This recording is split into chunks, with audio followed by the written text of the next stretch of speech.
കഞ്ഞിവെള്ളം മുഴുവനായിട്ട് ഒഴിച്ചോ. നല്ല കുഴമ്പ് രൂപത്തിലാക്കും കേട്ടോ. ശർക്കരയും കഞ്ഞിവെള്ളം, ശർക്കര മുഴുവനായിട്ട് ഇട്ടോളൂ. ആ കഞ്ഞിവെള്ളം കുഴച്ച് നല്ല കുഴമ്പ് രൂപത്തിലാക്കുക. Okay, mix rice gruel and jaggery and cowdan. So here we are making for approximately 100 liter solution.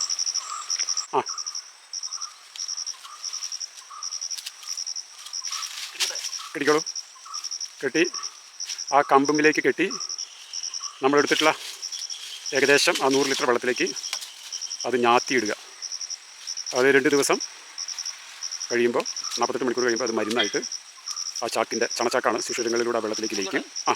അത് തന്നെയാണ് നമ്മുടെ മരുന്ന്.